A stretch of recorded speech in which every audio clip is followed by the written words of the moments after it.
శవానికి ఎదురు వెళ్ళకూడదు అని కూడా అంటారు కదా. ఉమ్. అలా వెళ్ళకూడదా? వెళ్తే ఏమవుతుంది? ఎందుకు దీంట్లో చెప్తాను. చాలామంది శ్మశానానికి అంటే శవానికి ఎదురు వెళ్ళకూడదు అని చెప్పి చాలామంది చెప్తూ ఉంటారు. ఒక మాట చెప్పాలి అంటే స్వప్న ఫలిని అని ఒక పుస్తకం ఒకటి ఉంటుంది. అలానే శకున ఫలిని అని చెప్పి ఒక పుస్తకం ఉంటుంది. దాంట్లో రాసిన వాటిల్లో ఏం చెప్పాడు అంటే శవం ఎదురొస్తే శుభం జరుగుతుంది అంటాడు. చాలామంది ఇప్పుడు మనకేంటంటే మనం మైండ్లో కొన్ని ఫిక్స్ అయి ఉంటాం. శవం అంటే అమ్మో శవం, అవునా? అలా భయాలే ఎక్కువగా ఉంటాయి కదా. కానీ ఇక్కడ శవం ఎదురొస్తే తప్పు కాదు. ఎక్కడైతే ఈ శవంతో పాటు కుండ పట్టుకుని వెళ్తుంటారు కదా, ఒట్టి పొగ వస్తుంది కదా, అది అశుభం అవుతుంది. శవం అశుభం కాదు. ఆ శవంతో పాటు కుండ తీసుకుని వెళ్తారు కదా, ఇంటి దగ్గర నిప్పులు అంటించేసి ఒక కుండలో వేసుకొని దాని మీద మూత పెట్టుకొని తీసుకుని వెళ్తూ ఉంటారు. దాంట్లోంచి పొగ వస్తుంటుంది కదా, అది అశుభం. ఆరిపోయినటువంటి మంట అక్కడ ఉండేది, మంట ఉండదు, జ్వాల ఉండదు, కేవలం నిప్పులు ఉంటే నిప్పులోంచి వచ్చేటువంటి పొగ మాత్రమే ఉంటుంది. ఆరిపోయినటువంటి మంట, ఆరిపోయినటువంటి జ్యోతి ఏది కూడా శుభానికి సంకేతం కాదు కదా కదా. కాబట్టి అలా వెళ్ళడం అశుభం అనేది అక్కడ ప్రారంభమైంది. శవంతో పాటు ఇది ఉంటుంది కాబట్టి అది అశుభంగా పరిగణించడం అనేది జరుగుతూ ఉన్నది. కాబట్టి శవం ఇప్పుడు నిజంగా మాట చెప్పాలంటే పొగ వచ్చేంత కట్టెల దాంట్లో పెట్టుకుని పోయేవాళ్ళు ఎవరూ లేరు. అది ఒక వ్యాన్లో పక్కన పెట్టేస్తున్నారు ఆ ముంతని. వాడు చేత్తో కూడా పట్టుకోవడాలి, చేత్తో ఆ శవాన్ని దాంట్లో వ్యాన్లో ఎక్కించేంత వరకు పట్టుకుంటున్నారు, ఆ తర్వాత పక్కన పెడుతున్నారు, అవునా? కాబట్టి అది అక్కడికి పోయిన తర్వాత మరలా విసురుకుంటున్నాడు ఆ పొగ కోసం. అసలు ఏంటి అంటే ఆ శవంతో పాటు ఇంటి దగ్గర ఏదైతే మనం హోమం చేస్తారు, ఓ మాట చెప్పాలి అంటే శవదహనం అనేది కూడా చాలా గొప్ప ప్రక్రియ అమ్మ. ఓ మాట చెప్పాలి అంటే గుండెల మీద చనిపోయినటువంటి వ్యక్తి గుండె మీద హవనం చేస్తారు దహనం చేసే ముందు.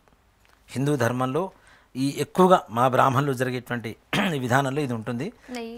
నెయ్యి అక్కడ పిడక పెట్టి, పిడక మీద కర్పూరం పెట్టి ఆవు నెయ్యితో హోమం చేస్తారు తప్పనిసరి.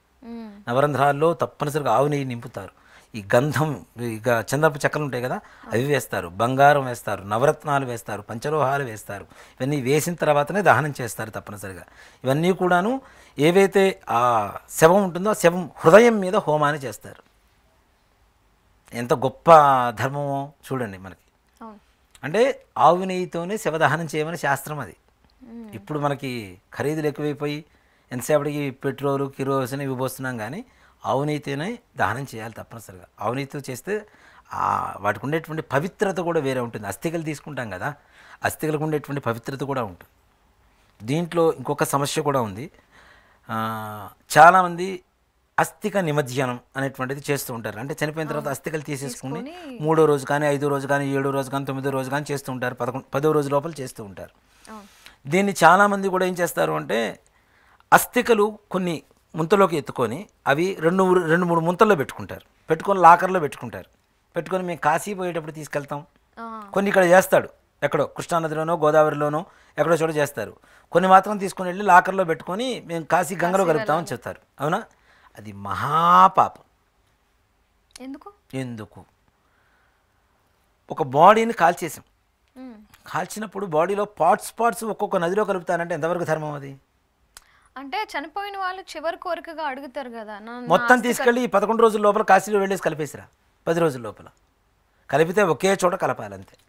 మొత్తం అస్థికలు తీసుకెళ్ళాలి కదా. ఇంకో సంగతి చెప్పనా, అస్థికలు తీసుకెళ్ళలేం కదా, తీసుకెళ్ళాలి తప్పనిసరిగా. అది ఎలా? భస్మం ఉంటుంది కదా, కాలిపోయిన భస్మం ఉంటుంది కదా, భస్మాన్ని కూడా బస్తాలోకి ఎత్తుకొని మరి తీసుకుని వెళ్ళాలి. మొత్తం తీసుకెళ్ళి మొత్తం ఒక చోట కలిపితేనే అది అస్థిక నిమజ్జనం అవుతుంది, లేకపోతే కాదు. కొన్ని పార్ట్స్ ఒక చోట, కొన్ని పార్ట్స్ ఒక చోట, కొన్ని పార్ట్స్ ఒక చోట కలిపితే అది ఆ బాడీ మొత్తం ఒక చోట ఎక్కడ ఉంటుంది? లేదు కదా. ఒక బాడీతో పుట్టినప్పుడు ఆ బాడీలో ఉండేటువంటి అవయవాలు మొత్తం చనిపోయిన తర్వాత ముక్కలు చేసేసి వేరే చోట కలుపుతానంటే ధర్మం అవుతుందా? కాదు కదా. కాబట్టి కలపగలిగితే కాశీలో మొత్తం కలిపేసండి ఒకటేసారి, అంతేగాని అది కూడాను మరలా ఈ ముంతల లోపల పెట్టేసిన తర్వాత గ్రహణం జరగకుండానే కలపాలి. మళ్ళీ అది కూడా గ్రహణం రాకూడదు. అస్థికల మీద ఈ గ్రహణానికి సంబంధించినటువంటి కిరణాలు ఎక్కడ కూడా పడకూడదు. కాబట్టి ఆ గ్రహణం వచ్చే లోపల మాత్రమే ఒకే నదిలో లేదా త్రివేణి సంగమం కావచ్చు, ఇంకే చోటైనా కావచ్చు, కలపాలి అనుకున్న చోట ఏదైనా ఒకే చోట ఒకేసారి కలపడమే అస్థిక నిమజ్జనానికి మంచిది అని చెప్పాలి. కానీ ఈ కాలంలో అందరూ ఏం చేస్తారు, ఒక దాంట్లో పెట్టి కొంచెం తీసుకెళ్ళి కాశీలో వేస్తారు అది కదా. తప్పు నాన్న. తప్ప. తప్పు, అది చాలా తప్పు. అసలు ఆచారం కాదు, అది లేదు. మధ్యలో వచ్చింది. కొంతమంది అలవాటు చేసి మా అమ్మగారి కాశీ అంటే ఇష్టం, కాశీలో నేను తీసుకెళ్ళి అస్థికలు కలుపుతాను, ఇది కాశీలో గంగా పవిత్రమైనది, అక్కడ కలుపుతాను, ఇవన్నీ చెబుతూ ఉంటారు.